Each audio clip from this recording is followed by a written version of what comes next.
Well, good afternoon, brothers and sisters. It is always a joy to be with you. My name is Dr. Regina Jennings, and this is Readings with Regina.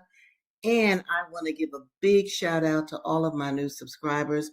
I want to thank you, thank you, thank you. And because I have so many new subscribers, I want to say again why I created this series. This series is because I hope to raise the intellectual level of my people, doing it through reading to you. Because when you are read to or you read yourself, there are connections within the brain that are very, very healthy. And if you don't use your brain, you will lose your brain, just like anything else. If you don't work your body, then you will be flabby and prone to illness. If you don't work your brain, then you will lose your brain. And if you sit back and just look at television, well, that's a very passive act. You are getting images from people who may or may not care about your best interests. Understand that? So these books that I have selected, they are geared to raise the intellectual level of my people. Now, today's series is called The Spirit of Revolution, Blacks and Indians, and the Methods to Buck Break Blacks. So I'm going to get right into it because it's a lot of things I want to share with you today. So I'm going to start for my new people. Let me go down here and find it. I want to start with a book that is a very good book. It is called The Half Has Never Been Told, Slavery and the Making of American Capitalism. Slavery and the Making of American Capitalism. And let me just remind everyone why that is so important. Because if you are in America listening to me right now, you need to understand how critical and crucial and intricate the enslavement of African people was to the making of American capitalism, the economic system under which we live right now. Okay. So, and the book is by Edward Baptiste. Now, the last time we were together, I talked about what was going on in San Domingue. San Domingue was owned by the French, you dig? And whenever I mention a geographic place, that means that the indigenous people, in this case, the Taino Indians, the Taino Indians, and the Arawak natives, they were wiped out. Now, whenever I say wiped out, that doesn't mean totally and completely, but it does mean thousands of people were killed to be removed from the land so that the French could take over it. But then again, the enslaved Africans who were worked to death. Do you hear me? And San Domingue, now this is San Domingue now. They were worked to death. They rose up against their French enslavers, and that revolution had a great effect on the American enslaved people. So I will pick it up from there. All right. By 1800, Saint Domingue, though nominally still part of the French Republic, was essentially an independent country. In his letters to Paris, Toussaint Louverture, that's one of the generals who led the enslaved blacks to slaughter as many French as they could, styled himself the first of the blacks. He was communicating with a man rated the first in France, Napoleon Bonaparte. Now, I know you've heard of Napoleon. First consul of the Republic, another charismatic man who had risen from obscure origins. Napoleon, an entrepreneur in the world of politics and war, rather than business, used his military victories to destroy old ways of doing things. Then he tried to create new ones, a new international order, a new economy, a new set of laws, a new Europe, and a new empire. But after he concluded the Peace of Amiens with Britain in 1800, the ostensible Republican became monarchical. He tried to be king. He set his sights on a new goal, restoring the imperial crown's finest jewel, the lost Saint Domingue. In 1801, he sent the largest invasion fleet that ever crossed the Atlantic, some 50,000 men, to the island under the leadership of his brother-in-law, Charles Leclerc. Their mission was to decapitate the ex-slave leadership of Saint Domingue. No more gilded Africans, Napoleon commanded. Subdue any resistance. Now listen to this is important. Subdue any resistance by deception and force. Return to slavery all the Africans who survived. Napoleon had also assembled a second army, and he had given it a second assignment. In 1800, he had concluded a secret treaty that retroceded Louisiana. Now, we're getting into America now, to French control after 37 years in Spanish hands. The Spanish slaughtered the native people in Louisiana. Then came the French. Now it's back to the Spanish again. And understand this too, people. This is also how a lot of very different looking people took place during the 19th century. Because wherever there are soldiers, wherever there are conquerors, there is always rape. So you had French and enslaved black women, rape. You had Spanish and enslaved black women, rape. You got that? So there was a lot of very different looking people coming about because of the seizure of the lands in America. Okay. This second army was to go to Louisiana and plant the French flag. And at 20,000 men strong, it was larger than the entire United States Army. Napoleon had already conquered one revolutionary republic from within, that's France. He was sending a mighty army to take another by brute force. As for the Third Republic, when his second army landed in Louisiana, its presence at the head of the Mississippi would destabilize the United States along the fracture line that divided West and East. In Washington, Jefferson heard, that's Thomas, that is. In Washington, Jefferson heard rumors of the secret treaty. To keep alive his utopian plans for a westward expanding republic of independent white men, he was already compromising with slavery's expansion. Now he saw another looming choice between hypocritical compromise and destruction. No memory rankled Jefferson more than a humiliation he had endured back in 1786 when he and John Adams had been presented to the British royal court as the rebel republic's ambassadors. When a periwigged herald had brayed out the American envoys' names, George III, still furious, ostensibly turned and waddled away as courtiers snickered. Remember now, the white American men went to war against Britain, okay? So there was always animosity in these early years between Britain and the American colonies. And yet, as Jefferson now instructed his envoy to Paris, Robert Livingston, quote, there is on the globe one single spot, the possessor of which is our natural and habitual enemy. It is New Orleans, end of quote. Jefferson had to open the Mississippi one way or another.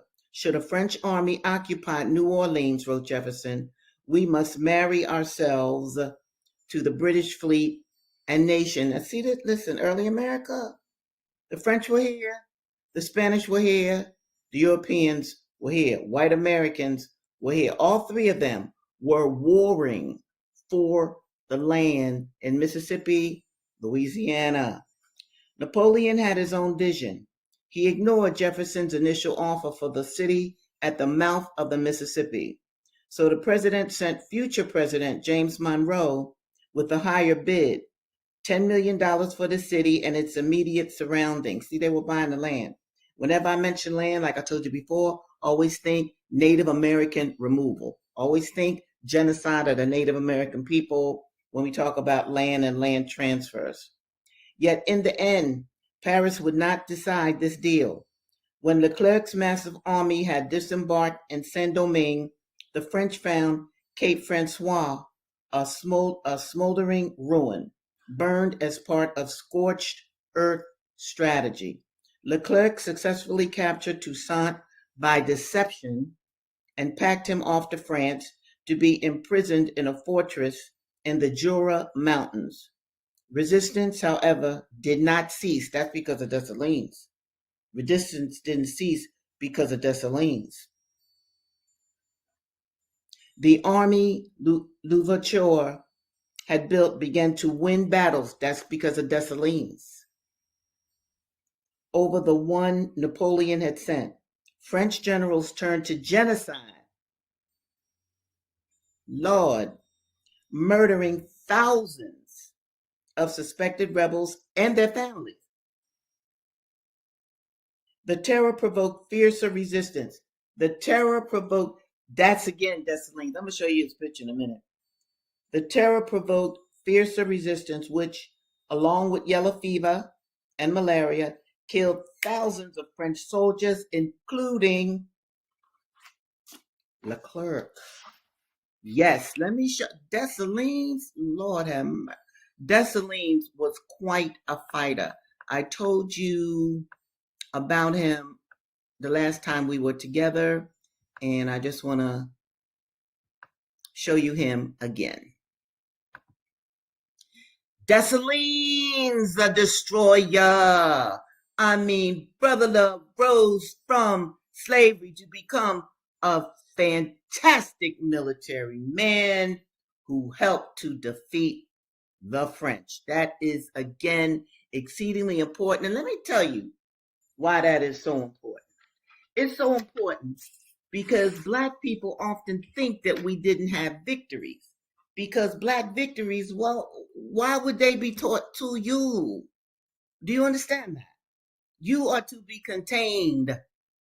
But this brother here, oh my Lord, read up on him, Dessalines, okay?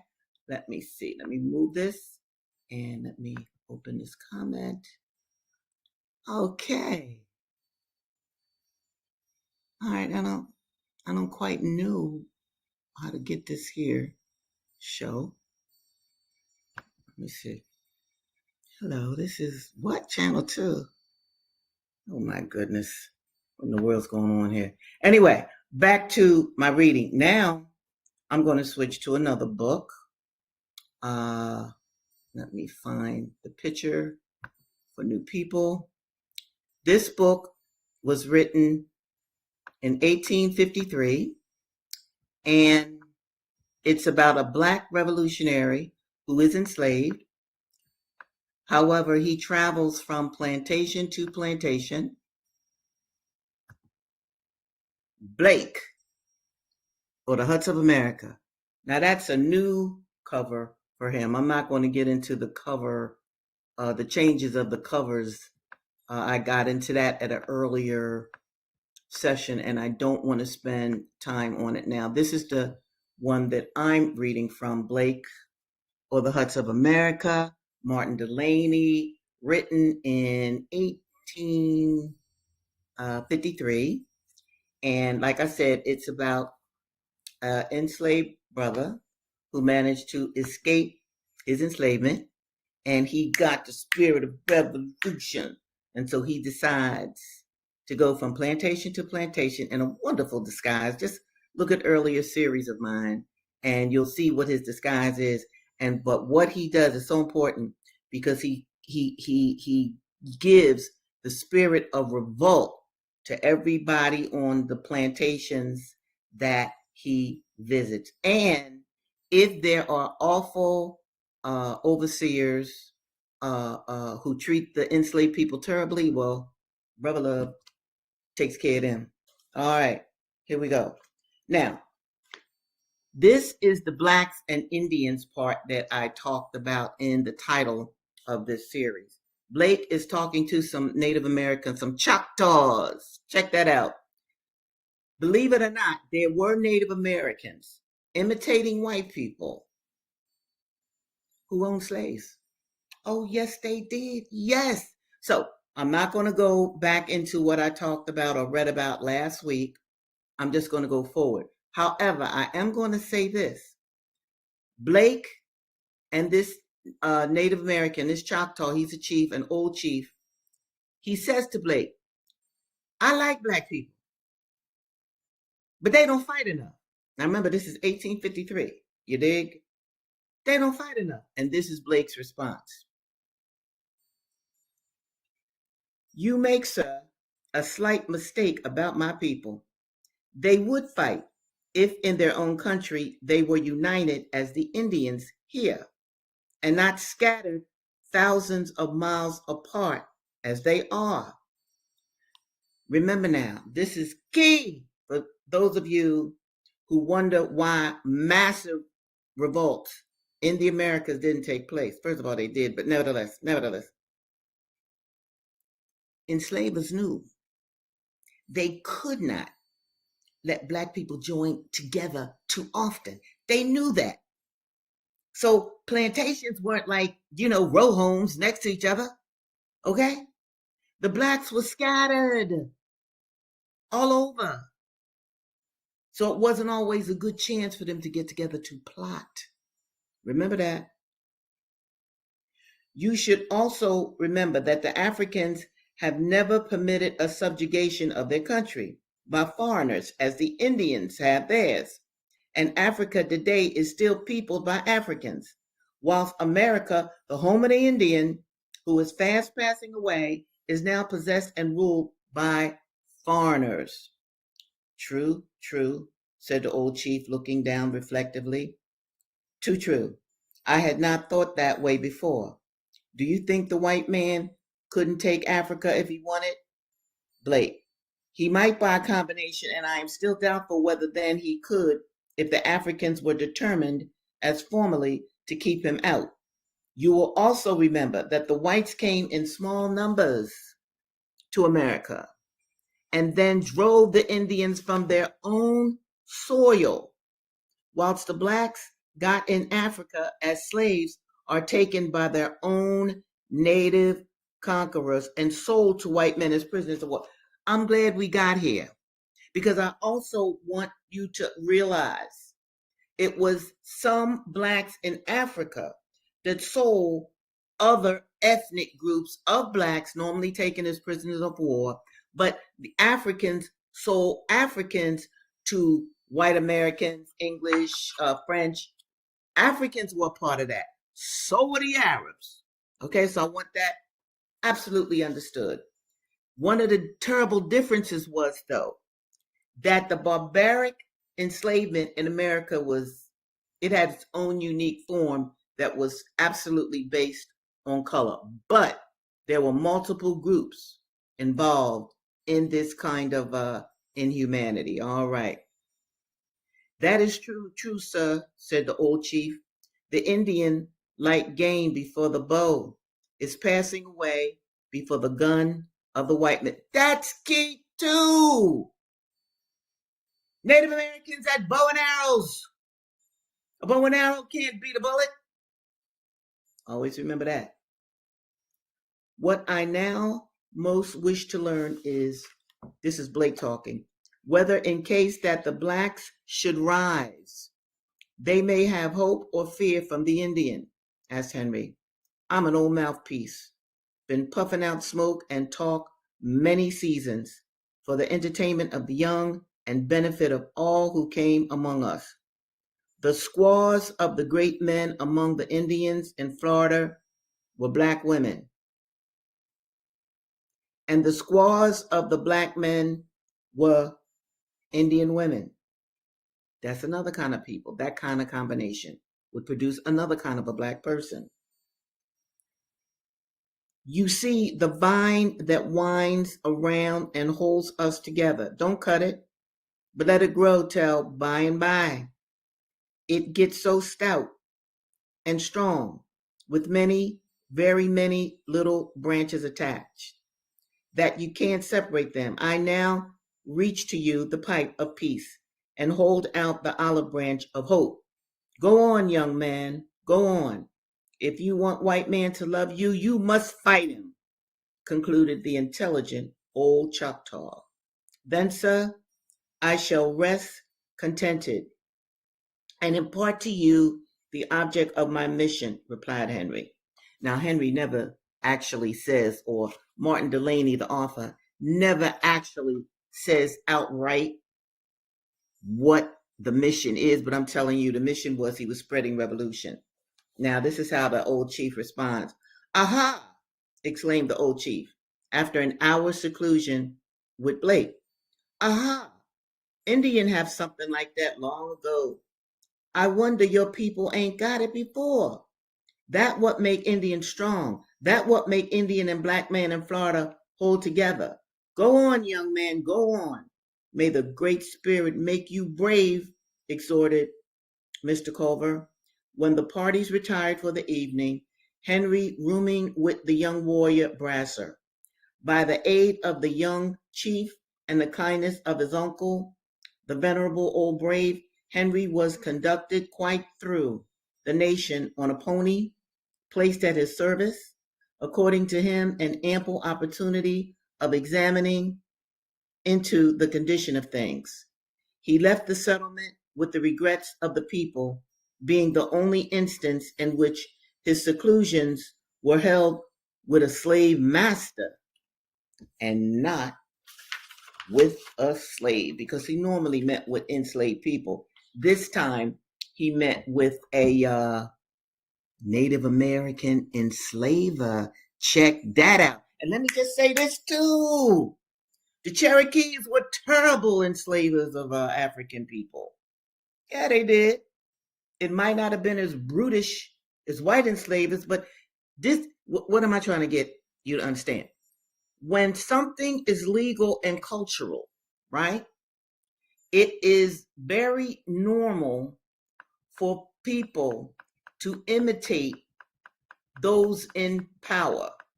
And that's what these Native American men who owned black people, that's what they were doing. They were imitating the white man. Also, there were biracial black people that owned other black people. Yes, not very many, but I do want to mention that that did occur. Now, sometimes the mulatto people that owned black people, it was their family. Can you? Lord have mercy. Slavery was terrible. But anyway, I want to tell you about this one Indian, or this Native American, this Apache. In fact, you saw him in the picture that introduced this particular video. And this is my Geronimo. Look, y'all ought to look up Geronimo. He was an Apache. He was a medicine man and a chief and a military man. He was a bad dude. I'm crazy about Geronimo. And this is why. This is what he said. First, let me tell you one or two of his deeds. Okay, he's a chief, right? The white Americans are just at war with him and his people. He's fighting back. He's doing his best. But see, white people would burn crops. They'd cut off the food supply. Okay? Native Americans weren't used to that kind of barbaric warfare.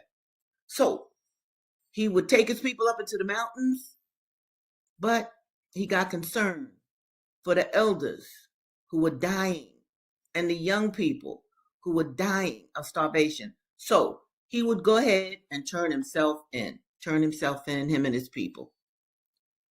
Once he would turn himself in, they'd all be put in jail. The jailer would walk away. The next morning, Geronimo and his people were gone. Nobody has ever figured out how Geronimo was able to escape with his whole group of people. To this day, they don't know how he did it. They don't know. So he's one of my favorite. I have other favorites, but I'm not going to get into that now because it's more things that I want to read to you. But each of you, if you're not, listen, you look up Crazy Horse to come Sawicka. Look up some of these.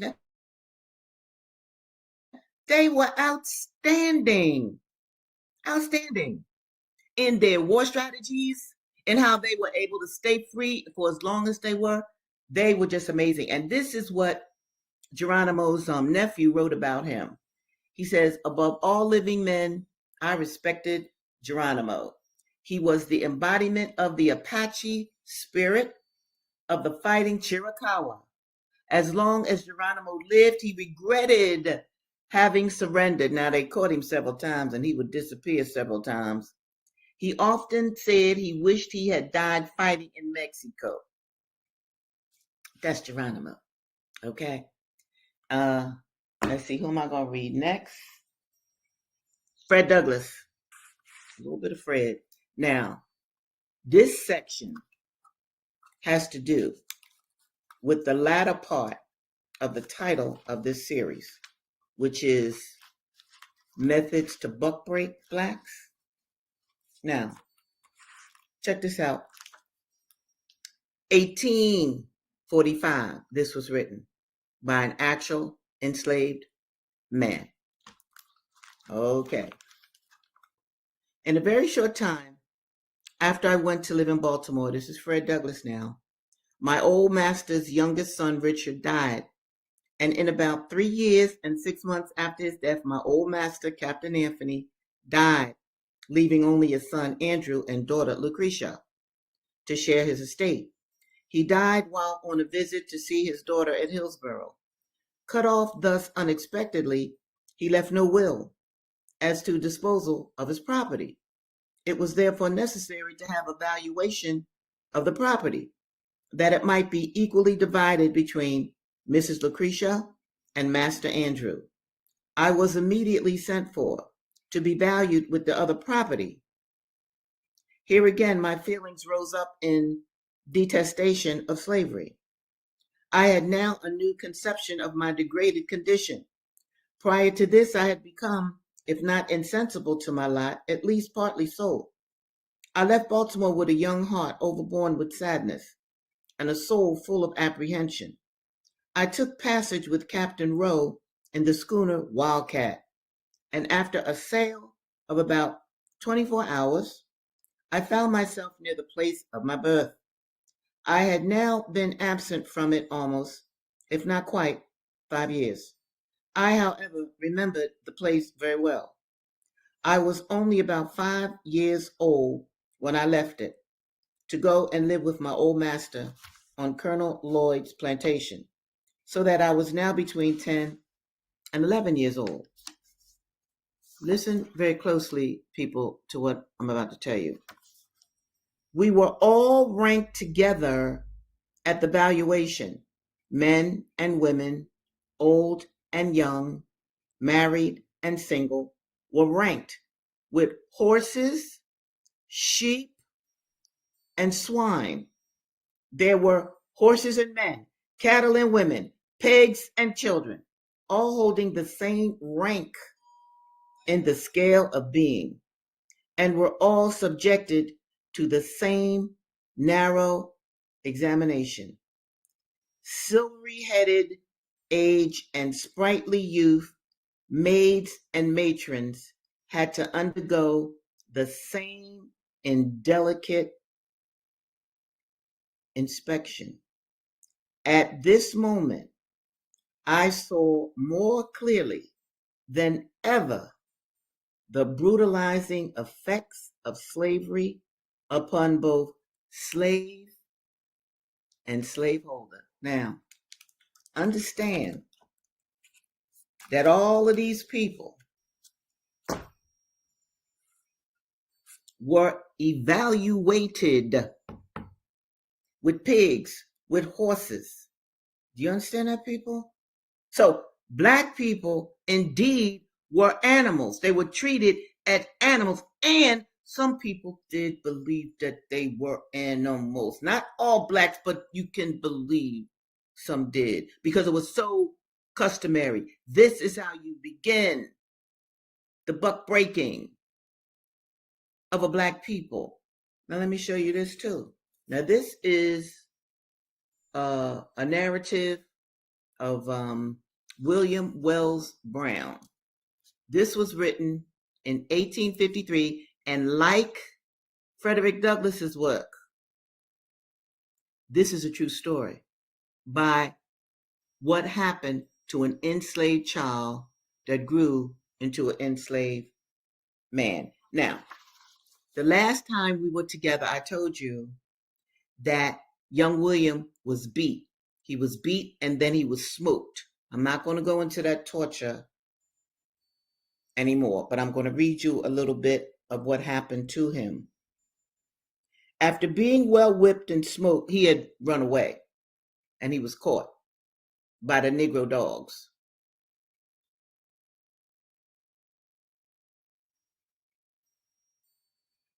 After being well whipped and smoked, he was again set to work. William remained with this monster, that's his slave master, a few months longer, and was then let out to Elijah P. Lovejoy, who years after became the editor of an abolition newspaper and was murdered at Alton, Illinois, by a mob of slaveholders from the adjoining state of Missouri. I'm going to talk about Elijah Lovejoy more on Thursday, because this is important, because this was a white dude who was an abolitionist. He was against slavery. And white people mobbed him and killed him. I mean, this was the fervor in this country on that had to do with, I'm going to have me a slave. These white men fell. So I'm going to get back into him a little later, but I want to read a little more of this about the buck breaking of black men, especially black children. The system of letting out slaves, that is, hiring them to other people, is one among the worst of the evils of slavery. The man who hires a slave looks upon him, or hires out a slave, looks upon him in the same light as does the man who hires a horse for a limited period. He feels no interest in him, only to get the worth of his money. Not so with the man who owns the slave. He regards him as so much property, of which care should be taken. After being let out to a steamer as an under steward, William was hired by James Walker. James Walker is a slave trader. I'm going to surprise you with this one. James Walker, a slave trader. Here, the subject of our memoir was made superintendent of the gangs of slaves that were taken to New Orleans. We just left New Orleans in the half. New Orleans was an important city for trading. Okay. In this capacity, William had opportunities far greater than most slaves of acquiring knowledge of the different phases of the peculiar institution. Walker was a Negro speculator who was amassing a fortune by trading in the bones, blood, and nerves of God's children. I'm going to stop here because I want to say a few words to you. Once again, slavery was such a feature in white American culture that black people, some, would imitate what white people were doing, because Mr. Walker was a Negro speculator. Most of the speculators that I've read to you were Georgia men. They were white. Slavery was a business. So there were a few black entrepreneurs who could get involved with that awful, avaricious business. that indeed attempted to turn the person of African descent into an animal. So I really want you folks to understand that in America, slavery was so integral to American culture and the American business venture. It created all kinds of people who indeed would look upon the African or those of African descent as lesser human beings, and so they were treated as lesser human beings. This kid, William, because he's anywhere between 9 and 12. He already had 3 or 4 masters. He already was torn from his mother and sisters. He already was on his own. So can you imagine some of the horrors that these children saw? I'm talking now about Frederick Douglass and William Wells Brown, because they were actual enslaved children who were able to grow and through the grace of God and their own ingenuity, learned how to read, learned how to write, because it was against law. And they gave us these books. Now, this is why I'm sharing this literature with you. This is your literature. You should know this literature, and you shouldn't just keep it to yourself. When you're with other people, talk about these books. What do you think these books were written for? They were written for you. They were written for the future. This is why every writer writes, to tell the story that they lived while on this planet. And do not forget, I really want this series to be shared with your children, your cousin, any young people that you are around. Share this. That is key. Nobody is going to teach you your true history but you. Understand that. You're not really well loved in this country. So understand that we have to take responsibilities for many of the things that we can for ourselves. And educating our children should be a key responsibility to all of you who are around or have young ones. Well, I'm going to sign off for today. I've talked enough. It's always been fabulous to be with you. I want you to remember that I pray for all of you every morning and every night. I mean that. I do this series out of my love for you. I'm not getting anything monetary. In fact, I didn't know coming on YouTube would cost me as much as it has to make these videos. But in any event, I love to do it because it's important. It is important. I do want to raise the intellectual level of my people, and I do want to have a hand in creating what can I call it? Like a new century. How you doing, James? He is just so sweet. Yes. Okay. So, that's what this is about. So what am I saying here? I'm saying, how you doing, Richard? Yes. I mean, look, we got to be unified. We have to be thinkers. We got to know our environment the way that Blake did. And we got to move it forward. So, my beloved, I'm going to sign off, and I will see you on Thursday right here, same time, same place. Take good care. Bye now.